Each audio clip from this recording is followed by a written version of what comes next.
here in New York City many years ago.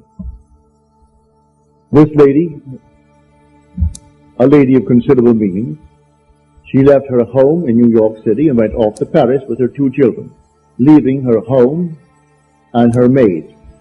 Before she returned, the maid took all of her furniture and took it away. She employed a private agency, told the police department, told all the authorities in New York City. At the end of a few months, they did not turn up one thing concerning that stolen property. She came to see me. You're seated there and I'm seated here in my apartment, aren't we? Now, you are not seated in my apartment. You are seated right now. Close your eyes. You're seated in your own apartment. And on it, I had my pictures of my 2 children. And I had pictures of the walls. She told me what they were. And the furniture, I said, all right, refurnish that place as you left it. You have a memory. She did. Now, when I stopped talking, it's because you have refurnished that place to me. You're in your apartment. And you can feel your chair, and get off your chair and feel the piano, and see the children, with the pictures of the children, and that's what you're going to do. She agreed she would do it. What did it take? 2 minutes? 3 minutes? That week, she went to her bank on Madison Avenue.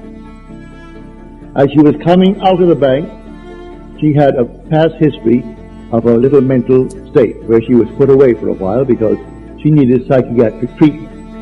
And the bars on this window reminded her of her past history and therefore addled her for a while. So she came onto Madison Avenue and turned south instead of turning north, where she should have. When she discovered her mistake, she was at the end of the block. When she got there and discovered her mistake, she looked down, and 2 very familiar ankles were standing right before her. She came up to the face, that's her maid. And the maid spotted it and started to scream. She went over to the maid and grabbed her before the light changed and hailed the oncoming taxi and said, "You're taking me right now." And the maid, who could have killed her, she was so big and strong, was so reduced to impotency because of the discovery. And the maid took her to the place where she had stored that furniture. She said, "I'm not bringing action against you. I want my furniture." And she got it back into her own apartment within the week.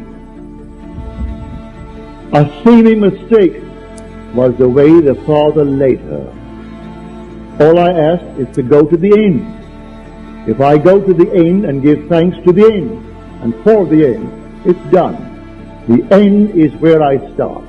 The end is my beginning. And that is a story that I know from personal experience.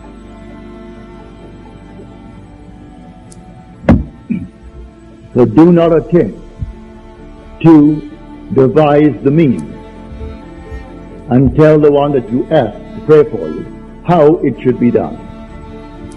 He will lose all interest and turn his back and say, "Go elsewhere." You don't go into a doctor's office and tell him what he should do.